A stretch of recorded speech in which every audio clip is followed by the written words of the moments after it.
Graça e paz, amados, vamos conversar com o Pai que está presente, em nome do Filho, pela assistência do Espírito Santo. Querido Pai e Senhor,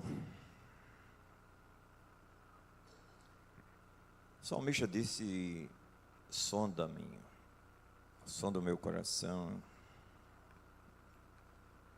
vê se há em mim um caminho mau e guia-me pelo caminho eterno.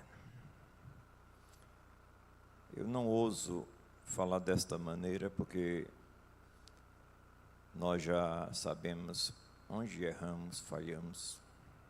É claro que tem ainda coisas que nos são ocultas, mas suplicamos que Tu sondes profundamente em nosso coração. Capacita-nos, habilita-nos a tirar tudo que não Te agrada do nosso coração, porque Tu conheces verdadeiramente a realidade da nossa vida, e como Tu dizes através do Paulo, gera em nós o Teu querer e o Teu efetuar. Fala ao nosso coração esta noite, e suplicamos que Tu engrandeças o Teu grande nome, pela ação do Espírito Santo, na aplicação e também, Senhor, na exposição desta palavra. Te peço em nome e para a glória de Jesus.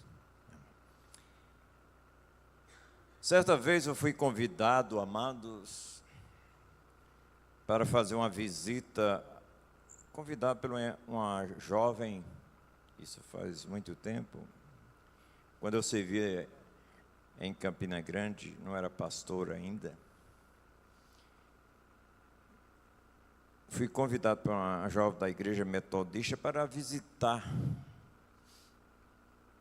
a sua casa, e também lá estaria uma prima, que era da igreja católica carismática. Chegando lá, começamos a falar de Jesus Cristo, da salvação em Cristo, nada fora dele. E ela me parou e disse: ninguém pode dizer que está salvo. É arrogância, é presunção. E eu disse: a Bíblia diz que pode. A salvação é para pecadores, pessoas que realmente não merecem. E eu citei 1 Timóteo 1,15, fiel a esta palavra, diga em toda aceitação, que Cristo Jesus veio salvar pecadores, dos quais eu sou o principal. Mas ela insistiu em dizer que não pode. E dado momento, creio que iluminado pelo Espírito Santo, eu disse: vamos discutir. Você não crê? Não adianta insistir com você. Mas eu gostaria de orar por você. Eu posso orar por você? Ela disse: pode.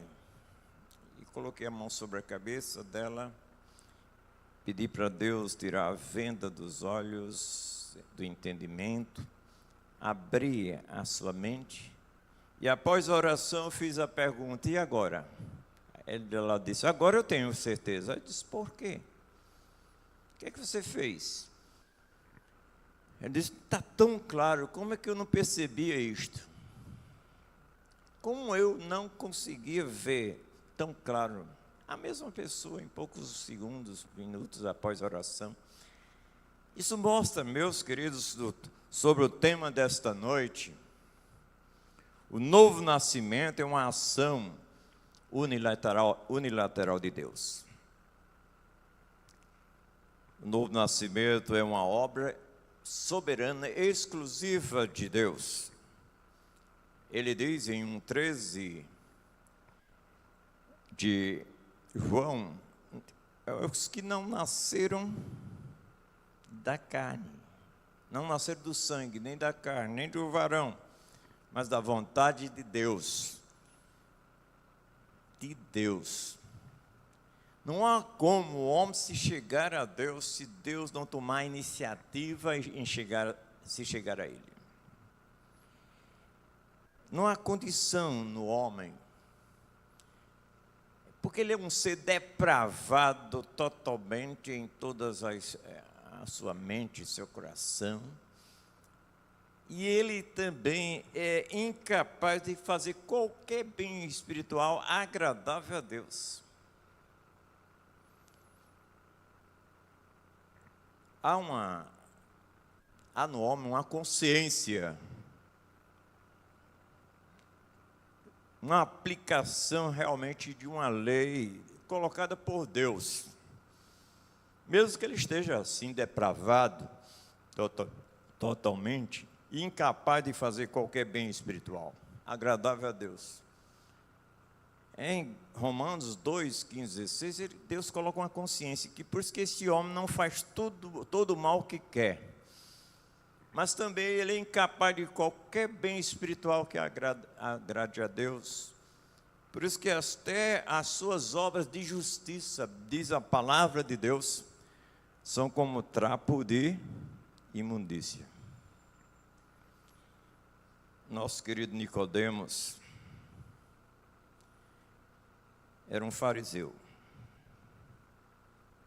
Não todo fariseu, é um dos principais. Doutor da lei, membro do Sinédrio, que foi ao encontro de Jesus à noite. Aí você pode dizer, olha aí, pastor, ele foi ao encontro de Jesus Cristo, não Jesus ao encontro. Mas o livro de Deus, a expressão bíblica, é que ninguém vai ao Filho se não for enviado pelo Pai. Jesus Cristo não faz nada, não acontece nada por coincidência, mas por uma providência de Deus. Todos os encontros de Jesus com pessoas, todas as suas obras, todas as suas declarações, seja do Pai, seja de João Batista, como vimos aqui, ou de outras pessoas, tem uma só finalidade, que crê em Jesus como Cristo, o Filho de Deus, e crendo tem a vida eterna em seu nome. 20:31 de João. Tudo que João expressa, nos 7 milagres até, escritos no seu evangelho, é para realmente apresentar Jesus Cristo como Cristo, o Messias, o Filho de Deus. Ele vai à noite para perguntar sobre a missão de Jesus Cristo. Mas, na verdade, ele vai à noite com um medo terrível dos judeus. Ele é um dos agentes secretos, né? Nicodemos tinha um medo tremendo dos judeus. Hesitava a mostrar sua fé publicamente com o tempo. Inclusive, ele mostrou que mudou, expressando isso na morte de Jesus Cristo. Ele mostrou lá, colocando ervas em montantes 50 quilos, conforme alguns Shedd diz 50, outros dizem 45,6, 35,6, não importa. A expressão dele mostrou sobre Jesus Cristo respeito e cuidado. Ele mostrou que o seu coração, de alguma maneira, com aquela conversa extraordinária, sobrenatural, atingiu o seu coração. Então vamos ver algumas coisas aqui, amados, como nós costumeiramente fazemos, né? Os 3 pontos presbiterianos. A primeira coisa que a gente vê nesse texto, de 1-8, que o novo nascimento é uma condição inescapável se queremos chegar aos céus. Novo nascimento, gente, é um imperativo. para a entrada no reino de Deus.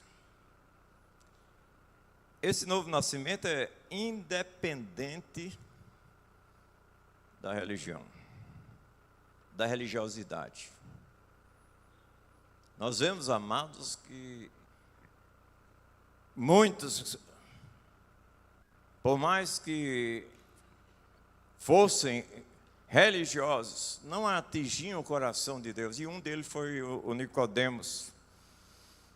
Jesus Cristo chega para ele e diz: é necessário nascer de novo. A religiosidade só atende na superficialidade e nunca na profundidade, onde é preciso haver uma criação.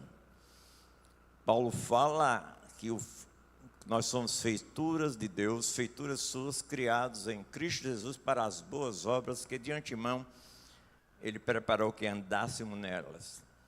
Portanto, não é uma reforma, mas uma construção, a nova construção, segundo Deus, segundo o novo homem. Portanto, nós precisamos, queridos, pensar, porque a religiosidade traz um problema sério. É possível que você esteja aqui 5, 10, 20, 30 anos e não seja um novo nascido. Não tenha passado pela essa transformação. Como uma pessoa precisa nascer fisicamente, espiritualmente também. A Bíblia, Jesus Cristo é bem claro: importa-vos nascer de novo. Vamos ler de 1 a 3? 3, de 1 a 3. Havia entre os fariseus um homem chamado Nicodemos, um dos principais dos judeus. Este de noite foi ter com Jesus e lhe disse: Rabi, sabemos que és mestre vindo da parte de Deus, porque ninguém pode fazer estes sinais que tu fazes, se Deus não estiver com ele. A isto respondeu Jesus: em verdade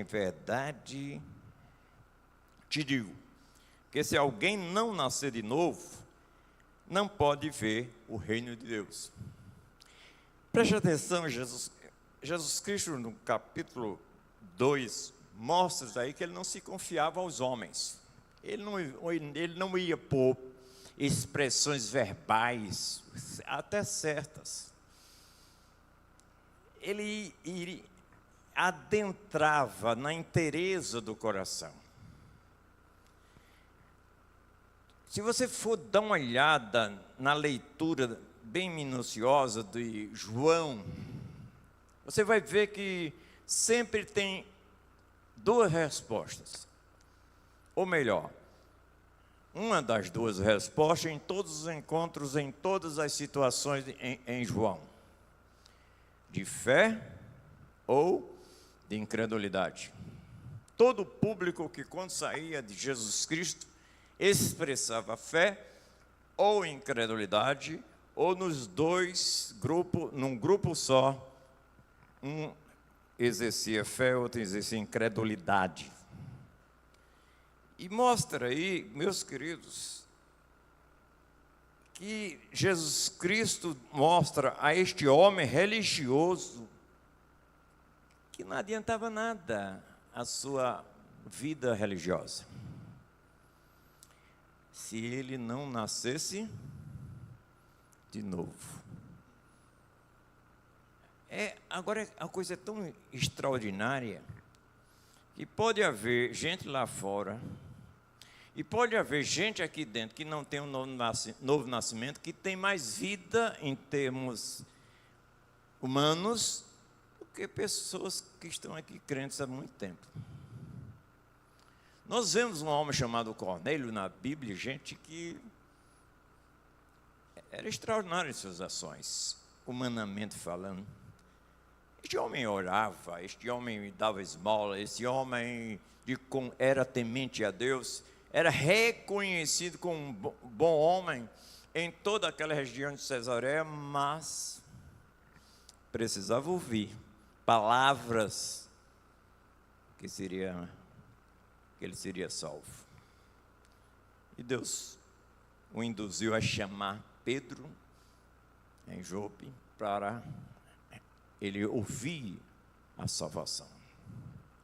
Portanto, por mais religioso que este homem fosse, Jesus disse: se você não nascer de novo, você vai viver nas escuras. Se você não nascer de novo, você estará terrivelmente condenado, nas trevas. Porque, amados, mesmo que você esteja aqui, ouvindo a palavra, cantando louvores, expressando para Deus, se você não for atingido por Deus, não vale nada. Val citou, né, um texto aqui da palavra, que é que adianta o homem ganhar o mundo inteiro e perder a sua alma. Outra coisa que nessa conversa, no versículo 5, que o novo nascimento é algo de cima. No versículo 5, meus queridos, mostra que perante a ignorância espiritual, por mais que conhecesse o Velho Testamento, as expressões bíblicas, e segundo Jesus Cristo, as expressões bíblicas do Velho Testamento, tudo o Velho Testamento apontava, testificava dele. São elas de Jesus Cristo que testificam de mim. Este homem era ignorante.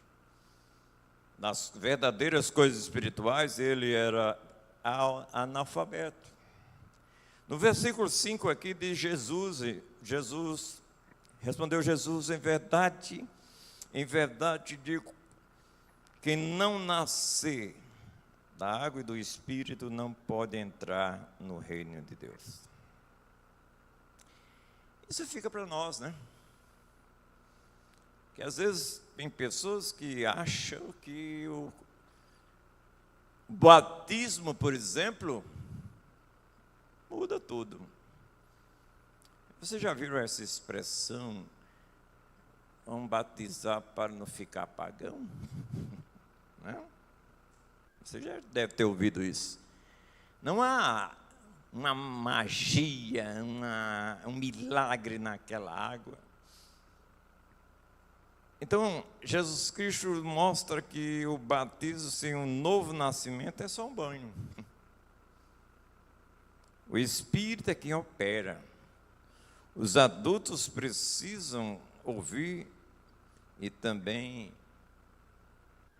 ceder à chamada do Evangelho. Eles precisam da regeneração, que é outro nome de novo nascimento. Então, meus queridos, as crianças já pertencem a Deus, mas os adultos precisam de uma regeneração. Mesmo que haja uma transformação de fora para dentro,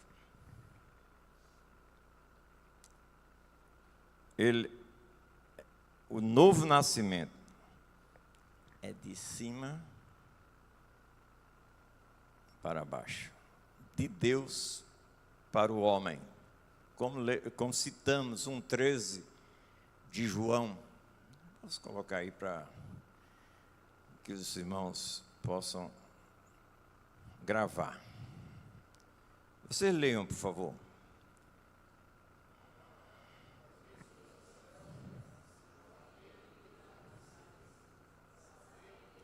Um 13.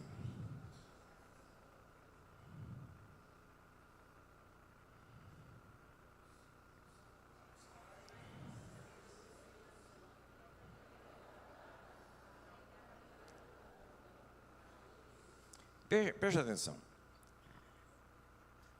O João está falando mas a todos quantos receberam Jesus, deu-lhes o poder de serem feitos filhos de Deus, a saber, os que creem no seu nome. 1:12. Aí qual é a primeira palavra do texto aí? Os quais que receberam não nasceram de onde? Diga aí, ajuda em mim. Adversativo é o quê? Mas de Deus. Não existe uma mudança real, profunda, radical, conforme Deus quer, se não for algo do Espírito Santo. Vamos dar uma puladazinha, vamos ler o 8. O vento sopra onde quer, ouves a sua voz, mas não sabes de onde vem, nem para onde vai. Assim é que é todo que é nascido de Deus. Então, a gente vê aí que o Espírito é totalmente o quê? Livre. Eu acho interessante que muita gente marca, agenda para o Espírito Santo. Ou o dia de poder, dia de não sei de quê, dia da... Né? Vocês já ouviram isso já? Igrejas que marcam a agenda para o Espírito Santo, ele é livre. Ninguém comanda, ninguém dirige o Espírito Santo. Ele faz como quer, com quem quer, na hora que quer. É como o vento mesmo. O Espírito Santo é totalmente livre. Nunca controlamos o vento. Tem uma cidadã aí que quis armazenar o vento, né? Não sei como é, se ela conseguiu já. Mas não há como. Assim também não controlamos a operação, a agência do Espírito Santo, pois atua onde e com quem quer. Quantas vezes eu disse não, achando que por ser religioso poderia ter algum merecimento. Ouvi o Evangelho 1 ano e 3 meses, ouvindo, mas quando o Espírito Santo fez a obra, eu fui conquistado. Naquele outubro de 76, 23 de outubro de 76. Meus queridos, esse Espírito Santo atua no alvo que quer. Você pode passar aqui todo dia ouvindo a palavra. Você pode vir para o culto matutino de segunda a sexta. Se o Espírito não produzir uma nova vida, você vai para o inferno. O Espírito Santo não agenda a sua atuação. Infelizmente, muitos fazem isso hoje. Ele não manda recado. Ele atua quando quer. Ele produz esse novo nascimento. Ele produz essa nova vida. Nós precisamos, amado, pensar nisso. A nova vida em Cristo Jesus. Em segundo lugar, o Espírito atinge quem quer. Já falamos sobre isso, 9:18. Por quê? O homem precisa dessa atuação do Espírito Santo. Porque a cegueira no homem está instalada. A Bíblia diz que o Deus desse século cegou o entendimento dos incrédulos para que não resplandeça a luz do Evangelho, em 2 Coríntios 4:4. A cegueira é grande, mesmo diante de uma iluminação densa, fortíssima.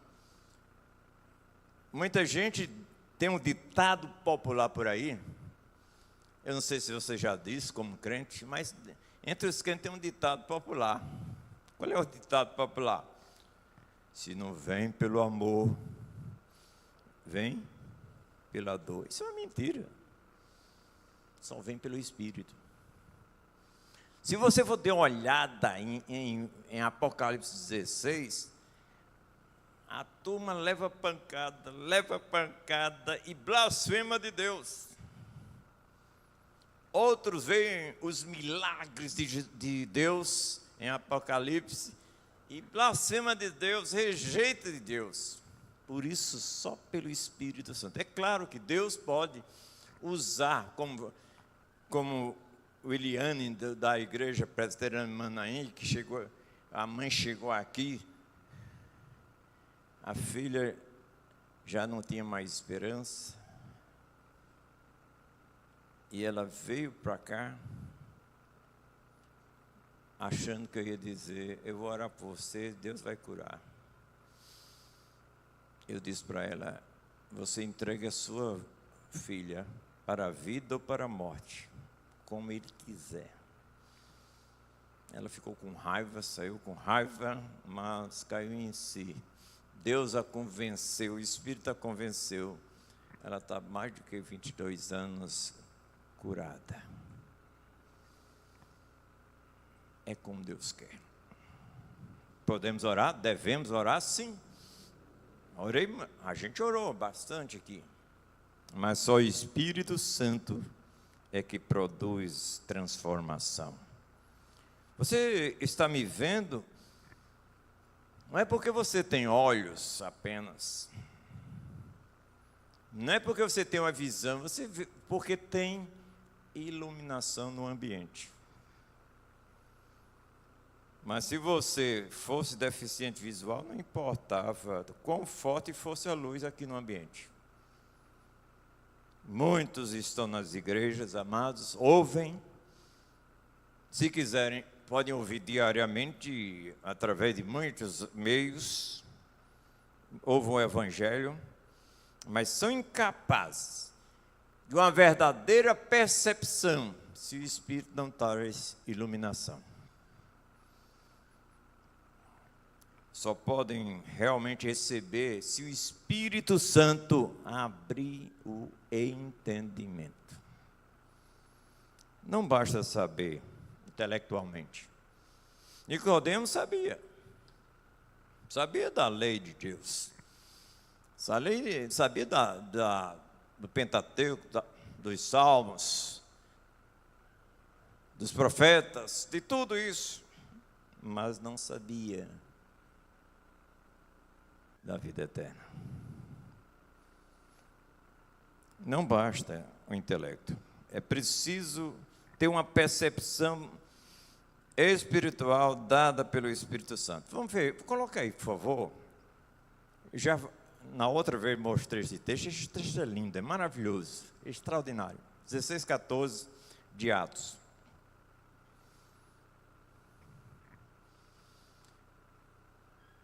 Vamos ler aí.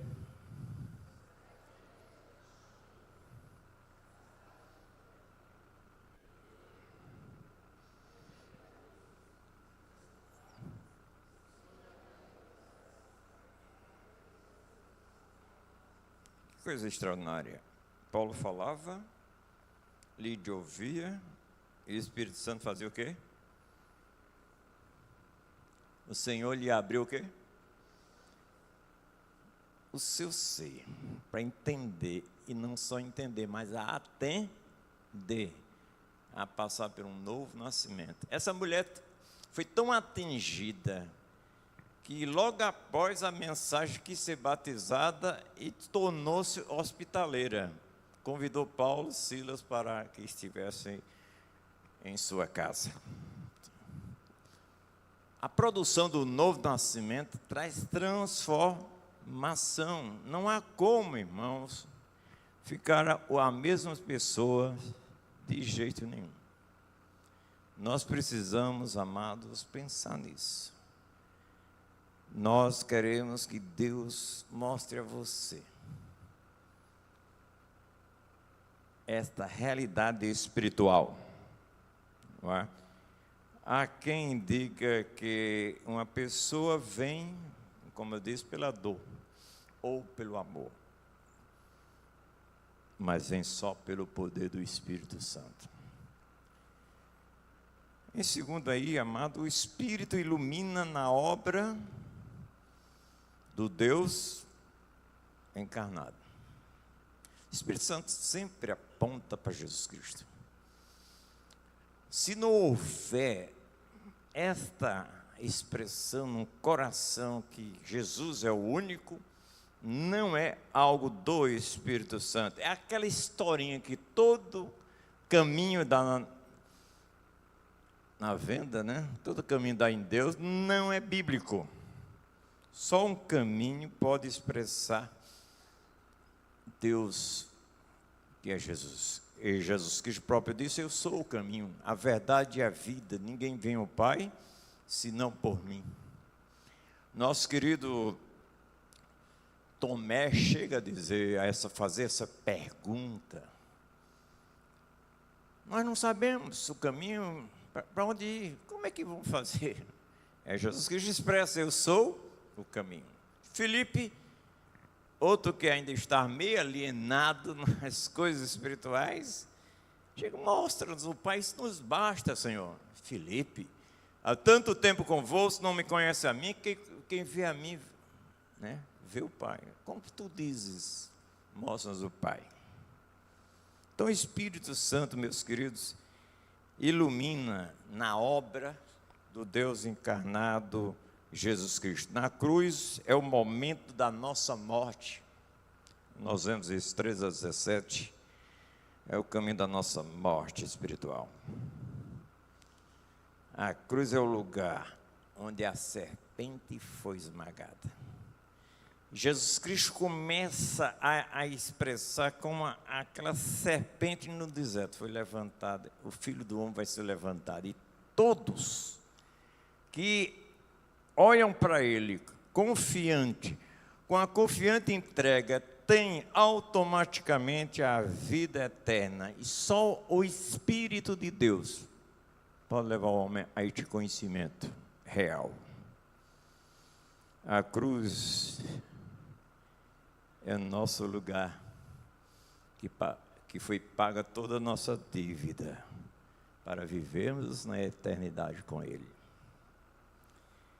Outra coisa aí, amados, o Espírito Santo não deixa ambiguidade. Veja, coloca aí 3,18, e veja que Deus não aceita meio termo. Quem nele crê não é julgado. O que não crê já está julgado, porquanto não crê em quem? No nome do unigênito Filho de Deus. Ou é ou não é.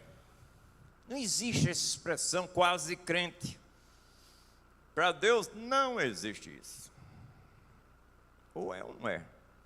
Por isso que não vale religiosidade, vale transformação operada pelo Espírito Santo. A fé é o resultado da implantação de uma nova vida na pessoa que foi regenerada. Eu não creio para ser regenerado, eu sou regenerado para crer realmente na obra sacrificial de Cristo Jesus na cruz do Calvário. Se o Espírito não implanta um novo nascimento, continuarei cego, incrédulo, a pessoa não poderá ser habilitada por Ele, se não houver nascimento habilitado para crer verdadeiramente em Cristo. Em terceiro e último lugar, o Espírito produz nova vida. Isso está em 19-36. A luz interna produz uma vida eterna. Se você não for iluminado como Lídia foi, você vai ficar um cego, um tiroteio. Perdidão. Não sabe para onde vai. E a Bíblia nos mostra que o Espírito produz novas afeições. Você vai mostrar que é mostrando as suas novas tendências e as novas afeições. No versículo 19 a 21, mostra aí, o julgamento é este, que a luz veio ao mundo e os homens amaram mais as trevas do que a luz, porque as suas obras eram más. Pois todo aquele que pratica o mal aborrece a luz e não se chega para a luz, a fim de não sermos arguidas as suas obras. Quem pratica a verdade aproxima-se da luz, a fim de que as suas obras sejam manifestas, porque feitas em mudança. Essa historinha aqui, eu sou crente e mudou nada, não é bíblico. Em canto nenhum na Bíblia. Deus só quer o coração, conversa. Deus quer o todo, Ele comprou tudo. Já foste comprado por bom preço, glorificai a Deus no vosso corpo e no vosso espírito, os quais pertencem a Deus. Alguns crentes ficam brigando, se pode um pouquinho, se não pode um pocão, né? de álcool, etc. A se converter, vá pensar em outra coisa. Vá viver a palavra.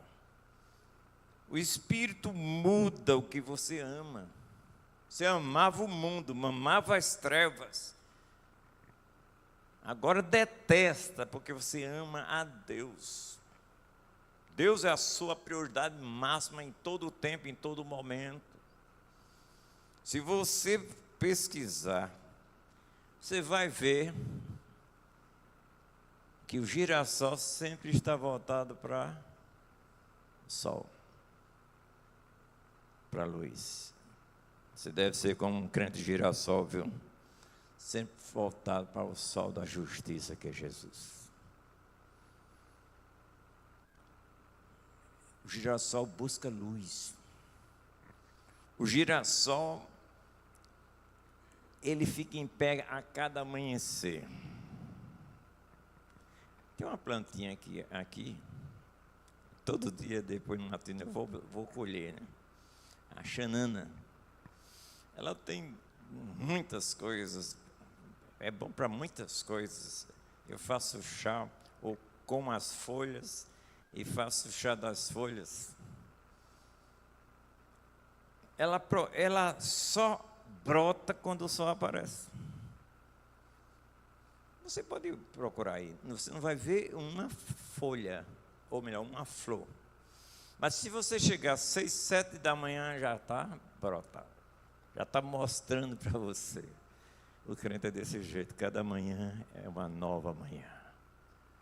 A Bíblia diz, novas são cada manhã, porque ele sabe que a misericórdia do Senhor o assiste cada momento.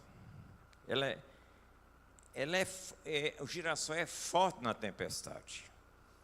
O crente Jesus Cristo mostra que a tempestade não serve para derrubá-lo, destruí-lo, mas firmá-lo mais ainda. Porque está sendo construído aonde? Na rocha. Outra coisa, o Espírito exalta Jesus, o Deus encarnado. 27 a 30, quiseram fazer uma confusãozinha entre João e Jesus Cristo. Eu disse, epa, acaba com isso. Eu já disse que quem é quem. Importa que ele cresça e eu diminua. Coloca o 30 aí, por favor. 3:30.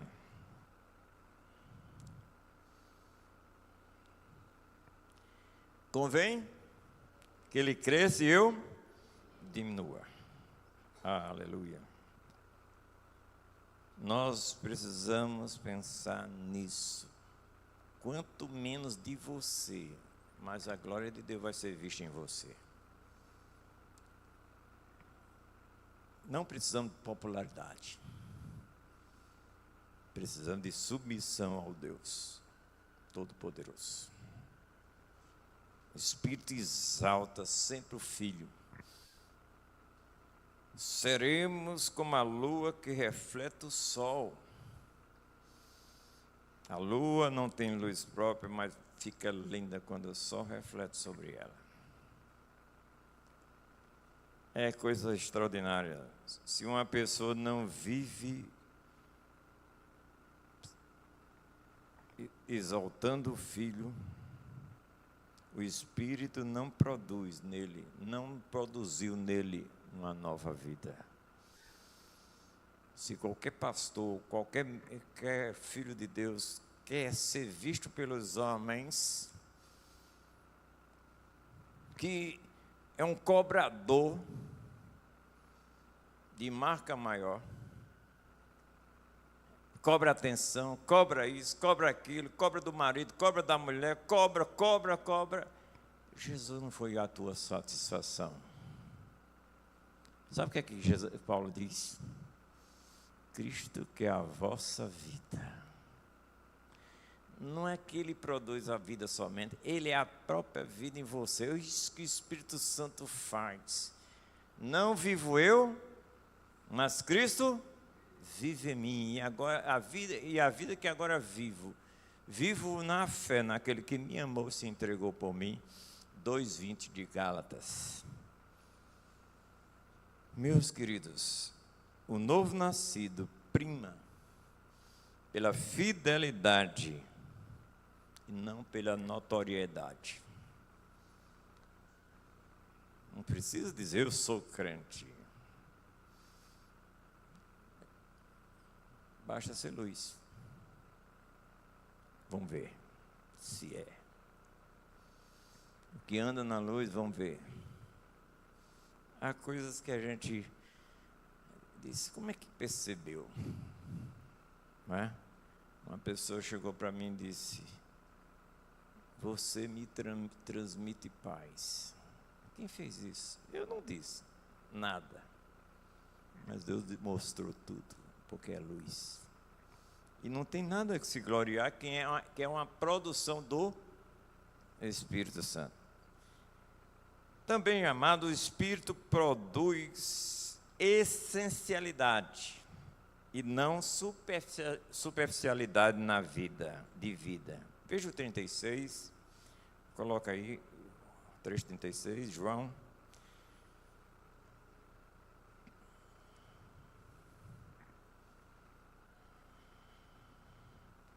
João 3:36, vamos ler?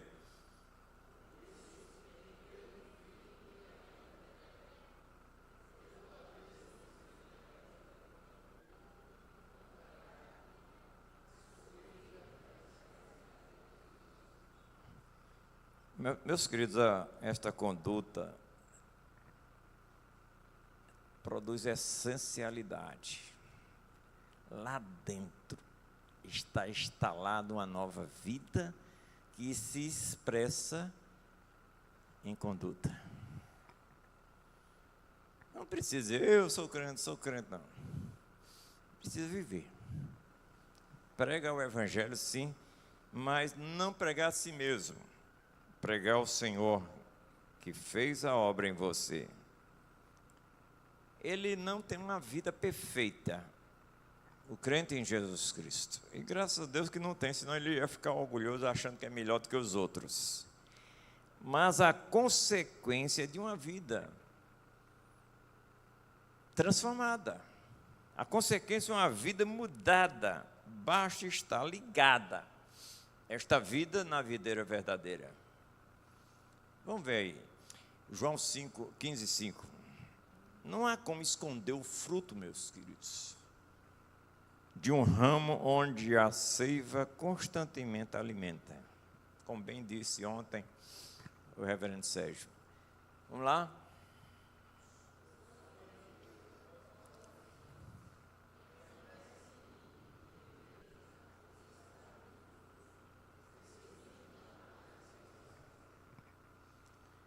Preste atenção, gente. É ligação. Ele falou de conexão, não foi? É ligação.